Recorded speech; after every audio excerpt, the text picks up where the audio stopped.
おいひよっこ。どうも、ワンピースの謎を解く仮面 YouTuber、ゆえてやんぼのゆでろんです。ありがとうございます。いいね。チャンネル登録してね。今回は週刊少年ジャンプ2025年20号、ワンピース最新話、1145話、樹洞8号線第2樹リンクの火災を考察していきます。この1145話では、ロキの憧れの人物がロックス DG ベックだと明かされています。一緒に考えていきましょう。よろしくお願いします。まずは先週の1145話の予想を振り返りましょう。こちらです。1145話の類似話数は45話、145話、1045話です。1045話、ネクストレベル、語呂合わせは人の死後。死んだらみんな骨だけだ。一度死んだルフィがニカの意志とともに復活しています。とりあえず今週も反転話数を考えましょう。1145話を繰り返すと、541話、未だかつてナッシブル。541話ではテンションホルモンによってボンちゃんが死の淵から復活しています。1045話でもルフィの心臓が復活していますから、1145話ではロキが死の淵から復活しそう。いや、復活するのはロキだけじゃない。もしかすると今回倒した落書きの怪物たちも復活してしまうのか。そんな1145話の語呂合わせ予想は、いい仕事。繊維ゲルズがいい仕事をしてロキを復活させるのか、あるいはルフィが大量の肉を持ってきてロキに食べさせるのか。ひどい事故、何かふざけた事故も起きる予感もします。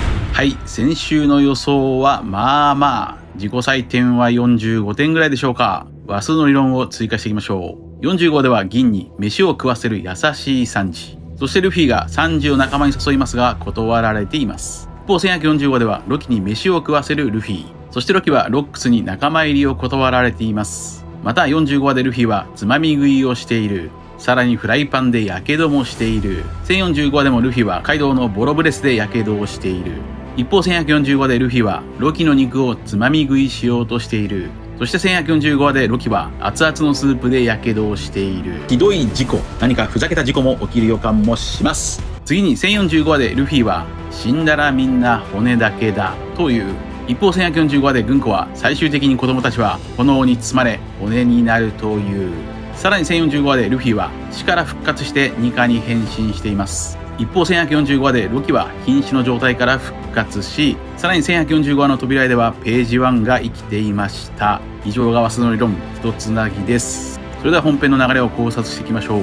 1145話のスタートは明快で、ロキのために一狩り行こうぜ。そこにはまたもや映画ストロングワールドに登場した恐竜グロッキーサウルスが登場し、ゴールドバーグが狩りをしています。ゴールドバーグの喋る盾はナッシュといい、その盾でグロッキーサウルスの攻撃をディフェンス。その隙にゾロとサンジの共闘技アルメドレールパワーシュートが炸裂。グロッキーサウルスをぶった切りました。ゴールドバーグはそのグロッキーサウルスを調理します。ここでゴールドバーグの喋る盾ナッシュの秘密が明かされています。ナッシュはなんと63年前に誕生したビッグマムの魂が入った盾ホーミーズだと言います。これが1145話の話数の語呂合わせ一つ目、人々縫合。人々縫合。縫合とは抱き合わせ、2つのものを1つにするという意味です。ここではゾロとサンジの共闘技もかかっているでしょう。さらにナッシュとはドイツ語でつまみ食いという意味ですから、45話でつまみ食いをするルフィにもかかっている。この喋る盾ナッシュはゴールドバーグの父親がかつてビッグマム討伐に出向いた際に命を吹き込まれたものだと言います。ビッグマムがそろそろの実を食べたのはエルバフから離れた後ですから、ゴールドバーグの父親たちはヨルル殺害の仇討ちをするためにビッグマムを倒しに向かったのかもしれません。とにかくグロッキーサウルスの肉を調理してロキに食べさせます。そんなロキはルフィたちに神の騎士団の話をしています。さらにルフィの憧れ赤髪シャンクスの話になると、ロキもまた子供の頃に憧れた海賊を思い出しています。それがロックス、世界最強の海賊団を率いたロックス DG ベックです。そしてなんとロックスは誰かに会いにエルバフに訪れていました。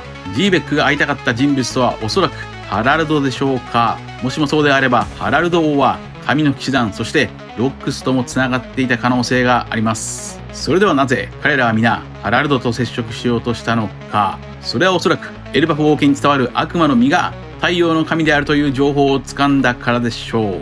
例えばエルバフ王家には長年太陽の神になれる悪魔の実が保管されていた。太陽の神とは世界を解放する神であり、世界を破壊する神であり、世界を支配する神だとも言われていた。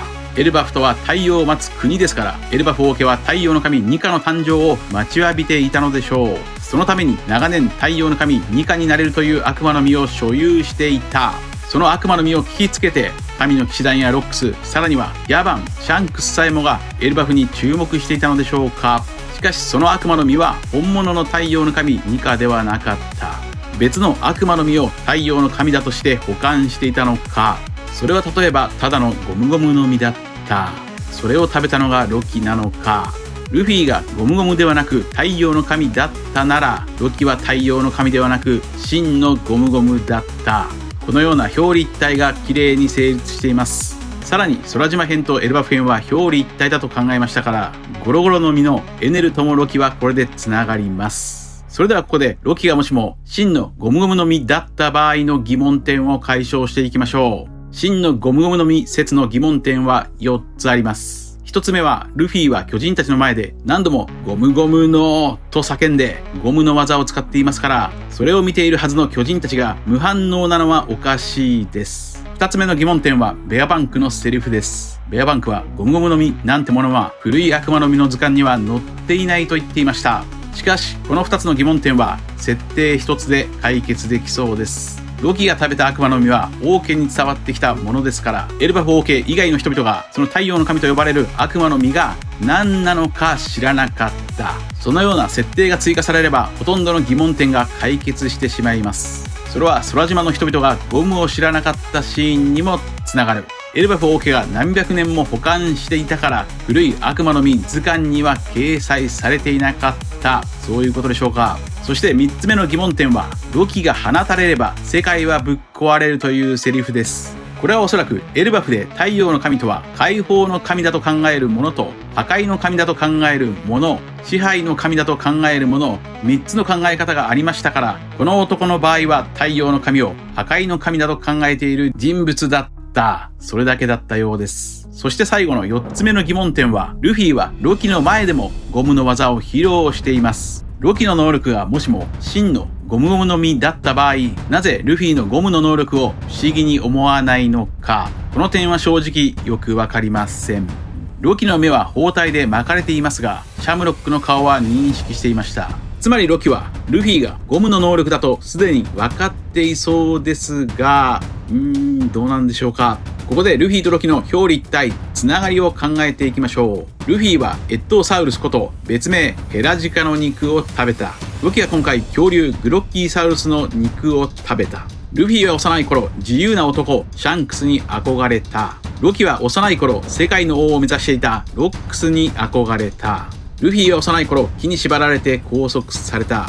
ロキも木に縛られて拘束されています。ルフィとロキが出会ったのは1130話、語呂合わせはいい未来。日本では11月30日鏡の日です。ルフィとロキは鏡のような表裏一体か。ルフィの影は古代巨人族オーズの死体の中に入った。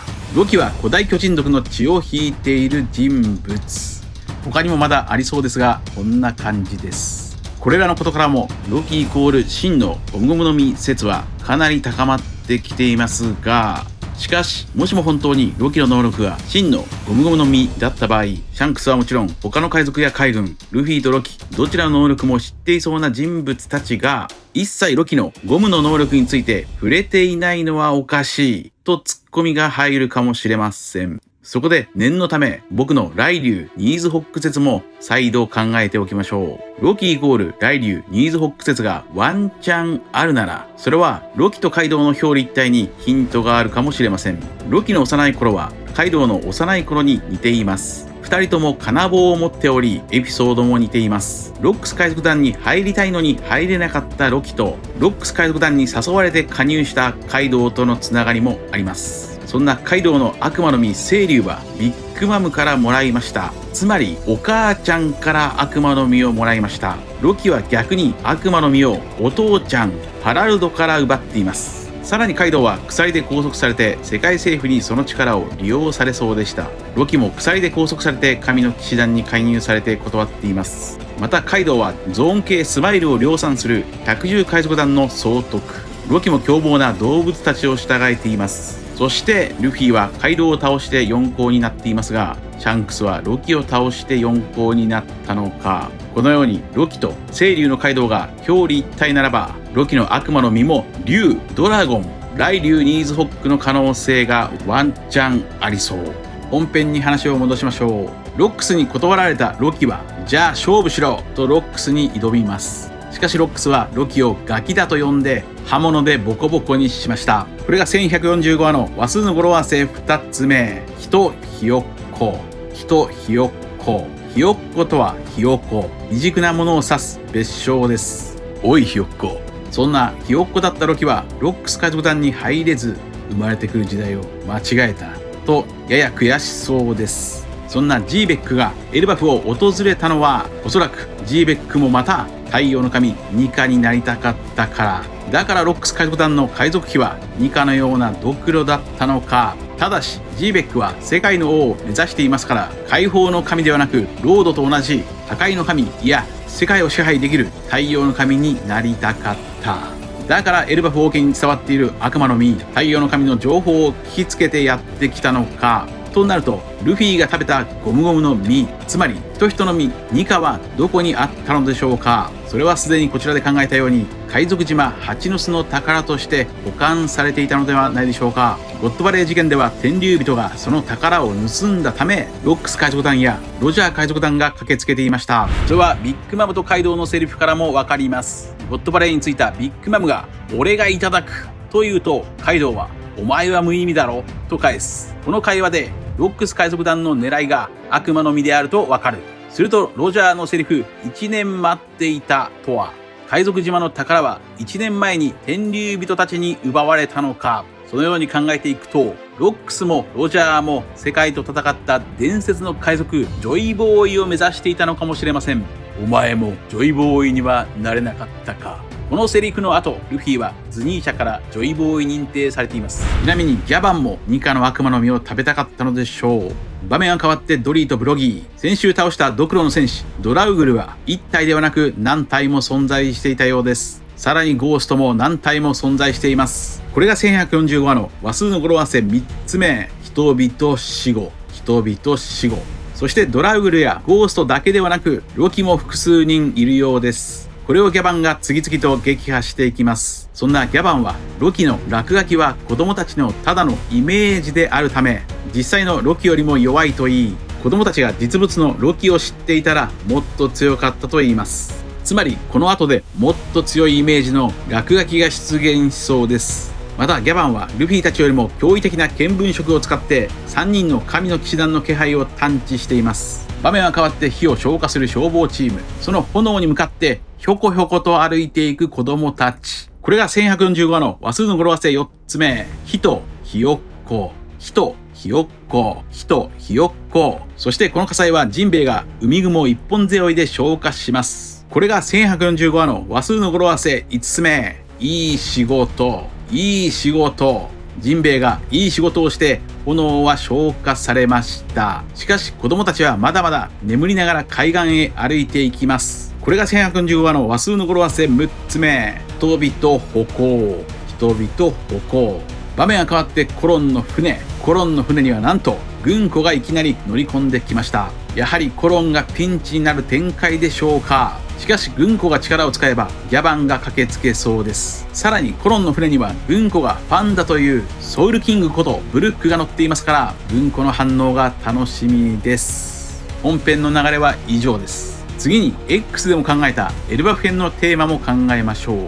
エルバフ編のテーマはおそらく守るです。子供たちを守るゲームがスタートしていますが、エルバフ編の始まりではバルトロメオがルフィを守っていました。バリアーの能力のバルトロメオとはバリアーイコール守るです。そしてロードのブロックの国もブロックイコール守るです。そして手を広げて拘束されているロキは誰かを守るポーズです。これは111巻の作者コメント、腕を広げた鳥のマークからもわかります。ロキは誰かを守っている。誰かをブロックしている。つまりロキの懸賞金26億ベリーの語呂合わせとはブロックでしょう。ロキは本当はエルバフを愛し守っている男なのか。そのように考えていくと、ロキは子供の頃ハイルディンをいじめていましたが、実はそれは世界政府とつながっている父親ハラルドにハイルディンが近づかないように、ある意味でハイルディンを守っていたのかもしれません。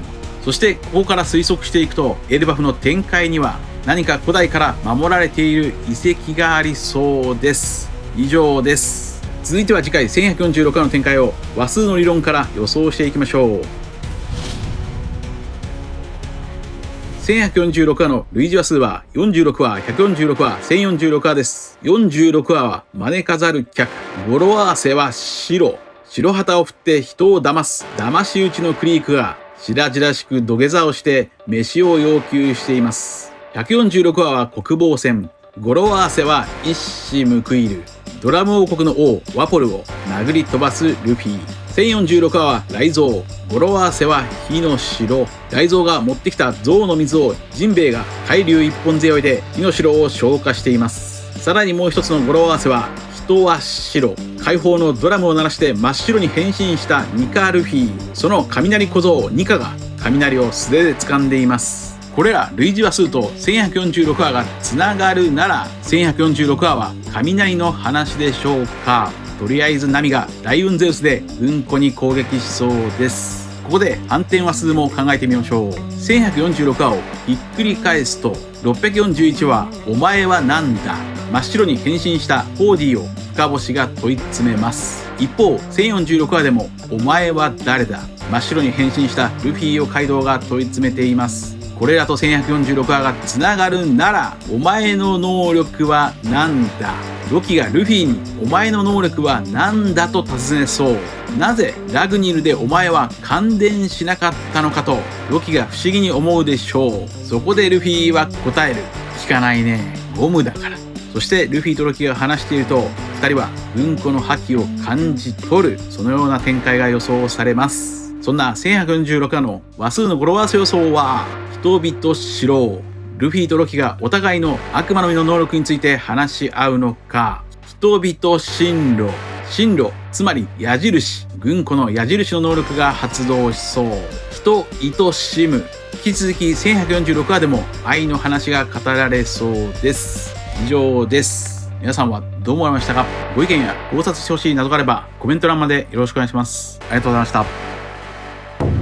謎を解く鍵は表裏対語呂合わせ、最強は数の理論に滑り倒すダジャレと音痴な歌。チャンネル登録やコメントよろしくお願いします。